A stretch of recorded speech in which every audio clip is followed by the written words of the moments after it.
Good morning, children. So, our today's topic is adaptive radiation. Okay, only one topic today we are going to take, that is adaptive radiation. In this topic, actually, it is again based on the journey of Darwin. When Darwin journey was there in the Galapagos Island, so Darwin has observed some of the birds which are shown here, and these birds are called as what? Darwin's finches. But Darwin has observed that in this island there were varieties of birds were there, and all of those birds were having the altered beaks. Altered beaks means you can see the different structure of the beaks are there. So these beaks are altered because of their habitat or because of the availability of food. Some may be the seed eating birds, some may be the insect eating birds, some are the woodpeckers. So all of them are different kinds of birds were observed. But Darwin, after studying all these birds, so he has concluded that originally all these birds have evolved from the seed eating bird.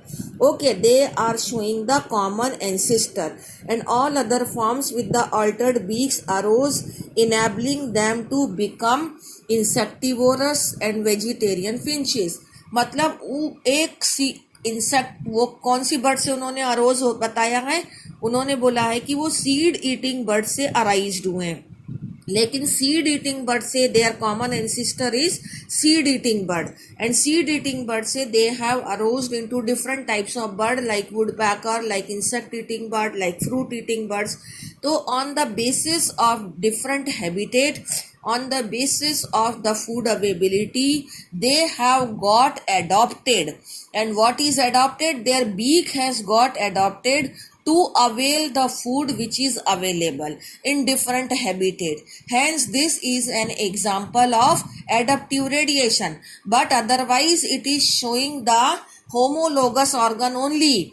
Okay, because they have evolved from the different, you can compare it with the homologous organ, because homologous organ also shows the common ancestry, and here also these birds are showing the common ancestry. The process of evolution, and now the definition थोड़ा confusing है, लेकिन इसको ऐसे कैसे ही cram करना है. The process of evolution of different species in a given geographical area. ये different species बन गई हैं, seed eating bird, insect eating bird, fruit eating bird, woodpeckers. तो एक ही geographical area में different species जो हैं, they have got evolved and they have started from a point and then literally radiating to other areas of the geography. एक जगह से निकले और उसी जोग्राफिकल एरिया में अलग अलग हैबिटेट में रेडिएट हो गए, and then they have got the adaptation according to that habitat to avail the facility available in that habitat, so that it is called as what? Adaptive radiation. इनको Darwin's finches are the example of adaptive radiation, और एक तरीके से ये common ancestry को show करते हैं. उसके बाद में इसी का दूसरा एग्जाम्पल है ऑस्ट्रेलियन मार्सुपियल्स. ऑस्ट्रेलियन मार्सुपियल्स जैसे यहाँ दिखा रखा है कि एक एंसिस्ट्रल मार्सुपियल्स है, एंसिस्ट्रल स्टॉक है which is there in the centre. It can be kangaroo only, और कंगारू से भी एंसिस्ट्रल कोई स्टॉक है. उस स्टॉक से उसी ऑस्ट्रेलियन आइलैंड में ही, जैसे ये गैलापागोस आइलैंड में हुआ, ऐसे ही ऑस्ट्रेलियन आइलैंड में ही इस एंसिस्ट्रल स्टॉक से लिटिल, अब इनमें और इस एंसिस्ट्रल स्टॉक में क्या फर्क होता है? सिर्फ एक डिफरेंट है, उसी आइलैंड की एक डिफरेंट हैबिटेट में जब वो माइग्रेट हो जाते हैं, तो उस हैबिटेट में क्या फैसिलिटीज अवेलेबल हैं फूड का, हैबिटेट का. To avail all those facility they have to evolve some little bit different characteristics, and they are adopting themselves into the different habitat, but all of them are radiating from the common ancestor. According to different habitat, they are developing different adaptation. Hence again it has become the example of adaptive radiation. So Australian island continent, when more than one adaptive, ये तो इसका explanation नहीं दिया, सिर्फ यही दिया है. अब नीचे की 2 लाइनों में क्या लिखा हुआ है ये तो दिखा दिया आपको, ये सब लर्न करना है आपने कि एंसिस्ट्रल स्टॉक से कौन कौन से मार्सुपियल्स बने। Koala marsupial mole, this is sugar glider, and then Tasmanian wolf, then tiger cat, and then the banded ant, जिसमें बैंड्स हैं तो banded anteater, marsupial rat and kangaroo and wombat and bandicoot. All of these are the arose from this ancestral stock, and they have got adopted into the different habitat of the Australian island only. Hence it is an example of adaptive radiation. Okay, अब ये common ancestry को show कर रहा है। इसमें एक चीज ये जरूर लिखनी है कि it is showing the common ancestry, इसीलिए इसको थोड़ा सा होमोलोगस ऑर्गन के साथ कंपेयर किया जा सकता है।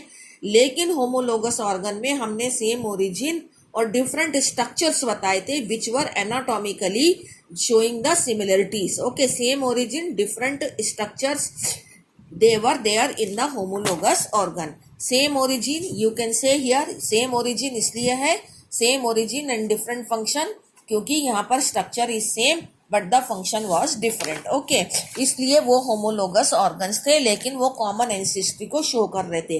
different structure नहीं, same structure same origin और different function homologous organ में होता है। और यहाँ और वो common ancestry को show करता है, उसका conclusion common ancestry है। ऐसे ही इसका भी conclusion common ancestry है, इसलिए इसको homologous organ से compare करते हैं। लेकिन यहाँ पर एनाटॉमिकल सिमिलरिटी कोई शो नहीं की गई है, जैसे होमोलोगस ऑर्गन में स्ट्रक्चर की सिमिलरिटी शो की गई थी, ऐसी कोई सिमिलरिटी यहाँ शो नहीं की गई है।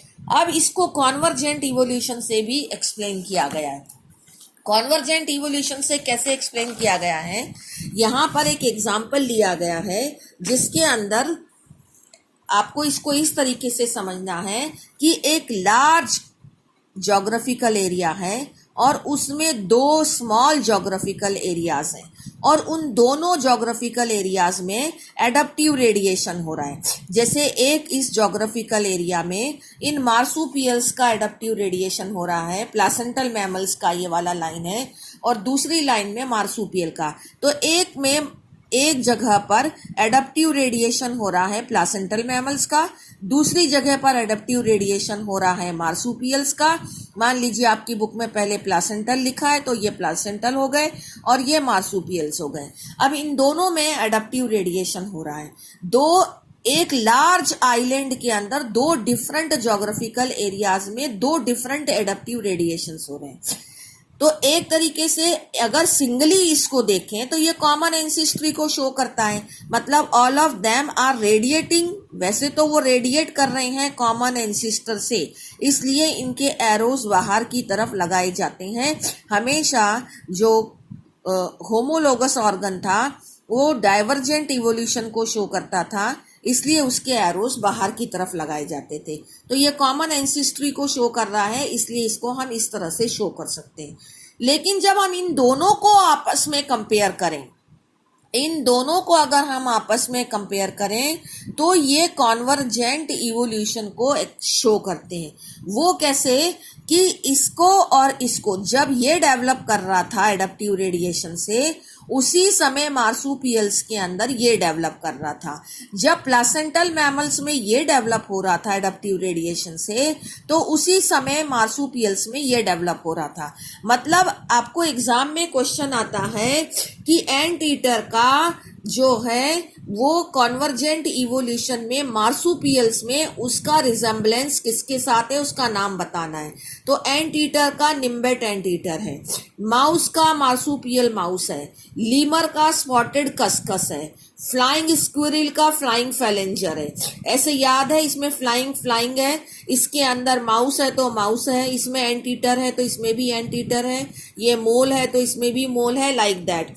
ठीक है, अब ये फ्लाइंग स्क्विरल हो गया। बॉम कैट है तो यहाँ पर टाइगर कैट है, यहाँ वोल्फ है तो यहाँ पे तस्मानियन वोल्फ है।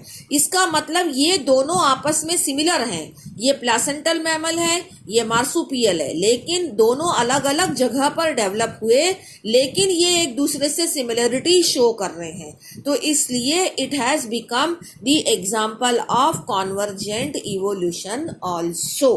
समझ गए? तो दैट वे एडप्टिव रेडिएशन में दोनों चीजें आ गई।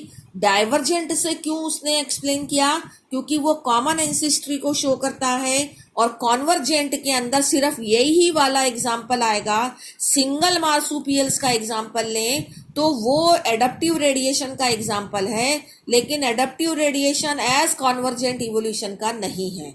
अगर सिंगल लें तो adaptive radiation as divergent evolution है, लेकिन दोनों को साथ साथ कंपैरिजन में लें तो adaptive radiation as convergent evolution का वो एग्जाम्पल बन जाता है। Okay, thank you.